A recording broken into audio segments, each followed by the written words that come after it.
ওদের ঠিকানা পথ, খিদে তেষ্টা মারধর ওদের রোজ নামচা। এর মধ্যেই কেউ যদি ভালোবেসে ওদের একটু আদর করে বা অল্প খাবার দেয়, লেজ নাড়িয়ে এই চারপিয়েরা ধন্যবাদ জানাতে ভোলে না। অথচ অনেকেরই চক্ষু শুলোরা। অবহেলা, অযত্ন আর খাবারহীন জীবন খোলা আকাশের নিচে কাটাতে কাটাতে এই সারমেয়দের অনেকেই অসুস্থ হয়ে যায়, কেউ পাগল হয়ে যায়।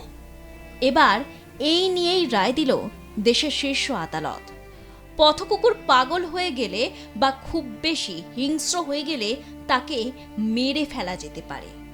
মঙ্গলবার পথকুকুর সংক্রান্ত মামলায় এমনটাই জানিয়েছে সুপ্রিম কোর্ট। তবে অসুস্থ কুকুরদের আগেই মেরে ফেলার নির্দেশ কেন? পর্যাপ্ত চিকিৎসার মাধ্যমে পথকুকুরদের সুস্থ করার কথা প্রথমে কেন ভাবা হলো না বলে মত প্রকাশ করে পশুপ্রেমীদের একাংশ।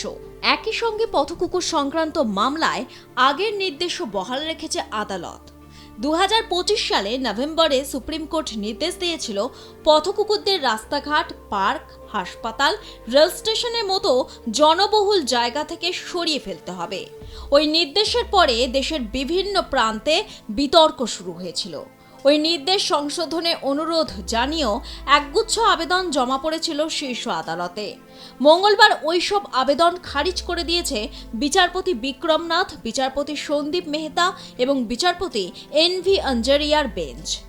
সাধারণভাবে রাস্তার কুকুরকে নিজের ইচ্ছে মতো পেটানো বা মেরে ফেলা বেআইনি, তবে অত্যন্ত হিংস্র, জলাতঙ্ক আক্রান্ত পাগল বা গুরুতর অসুস্থ কুকুর যাদের মানুষের জন্য ক্ষতিকর মনে করা হয়, তাদের ক্ষেত্রে সুপ্রিম কোর্ট নির্দিষ্ট আইন প্রক্রিয়ার মাধ্যমে ইউথেনেসিয়া অথবা নিষ্কৃতি মৃত্যু বা মেরে ফেলার অনুমতি দিয়েছে। তবে এই সিদ্ধান্ত নেওয়ার ক্ষেত্রে কিছু কঠোর নিয়ম মানতে হবে। বৈজ্ঞানিক ও আইন প্রক্রিয়া। কোনো সাধারণ মানুষ নিজে থেকে কুকুরটিকে মারতে পারবে না। এর জন্য পৌরসভা বা পঞ্চায়েত কর্তৃপক্ষের কাছে আবেদন করতে হবে। পশু চিকিৎসক। একজন রেজিস্টার্ড পশু চিকিৎসক পরীক্ষা করে যদি প্রমাণ পান যে কুকুরটি জলাতঙ্কগ্রস্ত বা চিকিৎসায় সারবে না এবং মানুষের জন্য চরম বিপজ্জনক, কেবল তখনই প্রশাসন ওষুধ বা ইনজেকশনের মাধ্যমে তাকে মেরে ফেলার পদক্ষেপ নিতে পারে। রিপোর্ট অনুযায়ী রাজস্থানের শ্রী গঙ্গানগর শহরে মাত্র 3 মাসে 1483টি কুকুরের কামড়ের ঘটনা সামনে এসেছে। উদয়পুরে 2026 সালে এই সংখ্যা 1700-এরও বেশি। কুকুরের কামড়ের শিশুও গুরুতরভাবে আহত হয়েছে। অন্যান্য রাজ্যেও পরিস্থিতি উদ্বেগজনক। তামিলনাড়ুতে 2026 সালে প্রায় 2.4 লক্ষ কুকুর কামড়ের ঘটনা নথিভুক্ত হয়েছে। এর মধ্যে মার্চ মাসেই 71,000টি ঘটনা ঘটেছে। মৃত্যু হয়েছে 34 জনের। রিপোর্টে বলা হয়েছে কুকুরের আক্রমণের সমস্যা এখন একাধিক গুরুত্বপূর্ণ পাবলিক স্পেসেও ছড়িয়ে পড়েছে। সুপ্রিম কোর্টও একাধিক রিপোর্টের ভিত্তিতে পথকুকুর কামড়ের ঘটনার বিষয়টি গুরুত্ব সহকারে দেখেছে। দেশের বিভিন্ন প্রান্তে কুকুরের কামড়ে মানুষের আক্রান্ত হওয়ার উদ্বেগজনক পরিসংখ্যান তুলে ধরে এই রায় দিয়েছে শীর্ষ আদালত।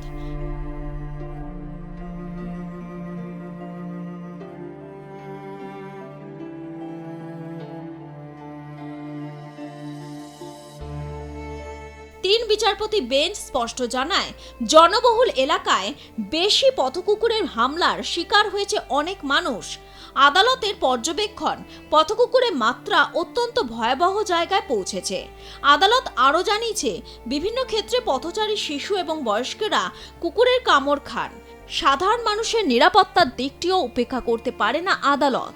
এদিন পথকুকুরের নিয়ন্ত্রণ নিয়ে যথেষ্ট পরিকল্পনা ও কর্মসূচির অভাব নিয়ে রাজ্যগুলির তীব্র সমালোচনা করে শীর্ষ আদালত। নভেম্বরে নির্দেশ বহাল রেখেই আদালত জানায়, পথকুকুরদের রাস্তা থেকে অপসারণ করতে হবে। অপসারিত পথকুকুরদের জন্য নির্দিষ্ট আশ্রয়ে পাঠাতে হবে। প্রতি জেলায় পশু জন্ম নিয়ন্ত্রণ কেন্দ্র চালু করতে হবে এবং পর্যাপ্ত পরিমাণে অ্যান্টি র্যাবিস ভ্যাকসিনের বন্দোবস্ত রাখতে হবে। সব মিলিয়ে সুপ্রিম কোর্টের স্পষ্ট বার্তা, মানুষের নিরাপত্তায় সবার আগে প্রাধান্য পাবে। তবে শুধু প্রশাসনের ওপর ভরসা করলেই হবে না, নাগরিক হিসেবে আমাদের কিছু দায়িত্ব থেকে যায়। এবার জেনে নিন, কুকুরে উপদ্রব বা হিংস্র আচরণ রুখতে সাধারণ নাগরিক হিসেবে আপনার কি করণীয়। আপনার পাড়ায় এই ধরনের কোনো সারমেয় থাকলে আপনার এলাকার পৌরসভা বা পঞ্চায়েত অফিসে যোগাযোগ করে কুকুরটির আক্রমণাত্মক আচরণের কথা জানান। সেই সঙ্গে বিভিন্ন প্রাণী কল্যাণ বোর্ড বা স্থানীয় স্বেচ্ছাসেবী সংস্থার সাহায্যে কুকুরটিকে র্যাবিস প্রতিরোধী টিকা দেওয়া এবং বন্ধ্যাত্মকরণের ব্যবস্থা করতে পারেন।